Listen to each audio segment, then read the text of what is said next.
Assalamualaikum warahmatullahi wabarakatuh. Saya Hafizah Raudatul Jannah, NIM 2014 07 0048. Baiklah, saya akan membacakan dan menjelaskan tafsir dari surah Yusuf ayat 23 sampai 29 berikut ini. A'udzu billahi minasyaitonir rajim. Bismillahirrahmanirrahim.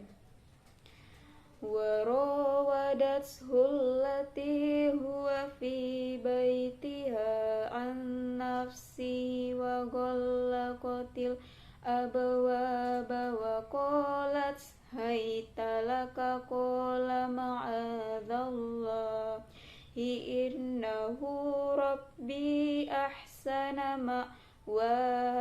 ma'waya innahu la yuflihu zalimun walaqad hammat bihi wa hamma biha laula arra'a burhana rabbihi kadzalika linasrifa anhu su'a wal fahsya'a innahu min ibadinal mukhlasin.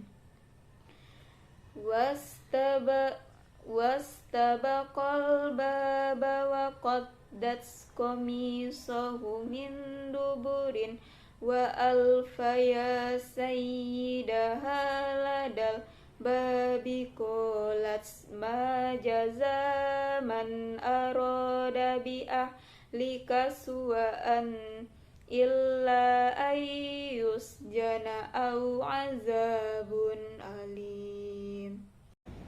Qala hiya rawadatni an nafsi wa syahida syahidum min ahliha in kana qamisuhu qudda min qubulin fasadaqat wa huwa minal kadhibin wa in kana qamisuhu qudda min duburin fakadzabat wa huwa min shadiqin falamma ra'a qamisahu qudda min duburin qala innahu min kaidikunna inna kaidakunna azim. Yusufu a'rid an hadha wastaghfiri li dhanbiki innaki kunti minal khati'in. Sadaqallahul azim. Baiklah, selanjutnya bagaimana dengan tafsir surah Yusuf ayat 23 sampai 29? Pada ayat 23, istri Al-Aziz adalah seorang perempuan cantik, sangat dimuliakan oleh seluruh penghuni istana. Karena di samping dia istri Al-Aziz, dia juga berbudi tinggi, berakhlak mulia, bersih dari sifat-sifat congkak dan sombong, menjauhi segala hal yang akan menjatuhkan derajatnya. Tetapi setelah Yusuf tinggal di istana sebagai salah seorang keluarganya, istri Al-Aziz mulai tertarik kepadanya karena akhlak dan ketampanannya. Suatu ketika, setelah mengunci semua pintu rumah, istri Al-Aziz merayu Yusuf untuk berselingkuh. Yusuf sebagai seorang yang jujur dan berakhlak mulia sangat terkejut mendengar rayuan dan ajakan itu. Apalagi yang mengajaknya itu adalah istri majikannya sendiri yang telah memberinya tempat berteduh dan memperlakukannya seperti anak sendiri. Selain dari itu, bila ia mematuhi ajakan demikian, berarti ia telah melakukan maksiat yang sangat dimurkai Allah. Karena itu dengan spontan ia menjawab, "Aku berlindung kepada Allah agar aku jangan terjerumus ke dalam perjanjian keji dan mungkar. Suamimu itu adalah tuanku, majikanku yang telah berbuat baik kepadaku." Selanjutnya pada ayat ke-24, istri Al-Aziz tidak mau berhenti karena ia menganggap Yusuf sebagai budak yang harus melaksanakan keinginan dan perintahnya. Bila Yusuf menolak, istri Al-Aziz akan mencelakakannya.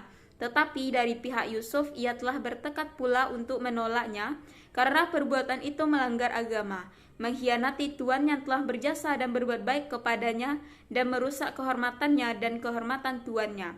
Yusuf dan istri Al-Aziz masing-masing telah mempunyai tekad yang bertolak belakang antara satu sama lainnya. Selanjutnya pada ayat ke-25, dalam keadaan yang bertambah gawat itu, yang seorang tetap mendesak dan yang lainnya tetap menolak. Yusuf memutuskan akan lari dari hadapan istri majikannya dan dengan cepat dia melompat ke pintu. Tetapi istri Al-Aziz menangkap bajunya dari belakang hingga robek. Dalam keadaan tarik-menarik itu, muncullah Al-Aziz di muka pintu. Dengan serta-merta berteriaklah istri Al-Aziz mengatakan bahwa Yusuf mencoba memperkosanya dengan kekerasan. Dia meminta kepada suaminya agar Yusuf diberi ganjaran yang setimpal. Balasan yang tepat bagi orang melakukan kejahatan terhadap keluarganya ialah penjara atau siksa yang pedih. Selanjutnya itu pada ayat ke-26. Ayat ini menerangkan tentang bersihnya Yusuf dari berbuat soram. Yusuf adalah seorang pemuda yang takut kepada Tuhannya, yang tidak goyah imannya oleh bujuk rayu seorang wanita. Dengan tegas dia berkata kepada menteri, suami dari perempuan itu, dalam peristiwa yang terjadi ini, sebenarnya perempuan itulah yang menggoda saya dan mengajak saya untuk memenuhi kehendak nafsunya sampai saya melompat lari seperti yang Tuan dapati sekarang ini. Dalam peristiwa Yusuf ini, banyak sekali tindakan yang bisa diambil oleh menteri untuk mencari bukti-bukti yang membenarkannya bahwa Yusuf adalah orang yang bersih. Karena Yusuf adalah budak yang biasanya tidak berani berbuat serong terhadap istri majikannya. Yusuf didapati oleh Al-Aziz sedang melompat hendak keluar dari dalam rumah. Ia menunjukkan bahwa Al-Aziz melihat istrinya dalam keadaan bersalah dengan mengenakan pakaian yang bagus sekali dan dengan bedak dan wangi-wangian yang semerbak baunya. Sedang tidak terdapat di muka Yusuf bekas-bekasnya, sebagai bukti yang lain yang kuat sekali bahwa suaminya tidak pernah melihat akhlak Yusuf yang buruk semenjak Yusuf tinggal di rumahnya. Selanjutnya itu pada ayat ke-27. Dengan pengetahuan dan pengalamannya terhadap Yusuf, sebenarnya Al-Aziz telah mempercayai bahwa Yusuf tidak bersalah. Kemudian keyakinannya ini dikuatkan oleh saksi lain yang mengatakan bahwa Yusuf tidak bersalah. Saksi itu ialah anak paman istri Al-Aziz. Menurut sebagian musafir namanya adalah Zulaikha, seorang cerdik cendekiawan lagi bijaksana. Saksi dia berkata, kami mendengar suatu keributan, tarik-tarikan dalam rumah sampai kami mendengar bunyi kain sobek. Kalau baju Yusuf yang sobek di muka, maka perempuan itulah yang benar dan Yusuf pendusta. Kalau bajunya sobek di bagian belakang, benarlah Yusuf dan perempuan itu pendusta. Menurut sebagian riwayat yang menjadi saksi peristiwa ini, ialah seorang bayi yang ditakdirkan Allah dapat berbicara untuk sekedar menjadi saksi, tetapi riwayat ini adalah lemah. Pendapat yang kuat yang menyatakan bahwa saksi dalam peristiwa ini ialah anak paman istri Al-Aziz itu sendiri. Selanjutnya itu pada ayat ke-28. Setelah diadakan penyelidikan dan pertukaran pikiran antara menteri dengan keluarga istrinya tentang peristiwa yang terjadi ini, maka diperiksalah baju Yusuf yang sobek itu. Ternyata baju Yusuf bagian belakang yang robek. Jelaslah dalam peristiwa ini Yusuf yang benar tidak dapat dibantah dan diragukan lagi. Maka tuduhan perempuan itu terhadap Yusuf adalah palsu. Tapi bagaimanapun pandainya orang bersalah mengemukakan alasan-alasannya, namun yang bersalah akan diketahui juga. Sesuai dengan pepatah, sepandai-pandainya membungkus yang busuk akhirnya akan berbau juga. Setelah jelas duduk perkara peristiwa ini, maka menteri berkata kepada istrinya, sekarang jelas engkau telah membujuk dan merayu Yusuf. Ketahuilah raih bujuk yang seperti itu besar bahayanya. Untung Yusuf seorang pemuda yang kuat imannya tidak terpengaruh oleh godaan seperti yang engkau lakukan itu. Selanjutnya itu ayat ke-29.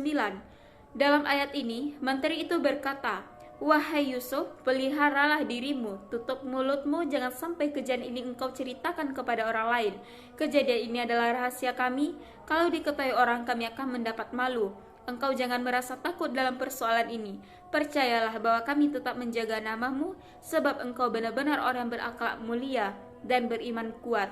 Engkau, hai istriku, bertakwalah kepada Tuhanmu, minta ampunlah atas dosamu, karena engkau termasuk orang bersalah dan berdosa. Kesalahanmu sangat besar, yaitu mengkhianati suamimu, dan kesalahan menuduh orang lain yang bersih dan suci. Demikianlah penjelasan dari saya. Saya akhiri dengan wassalamualaikum warahmatullahi wabarakatuh.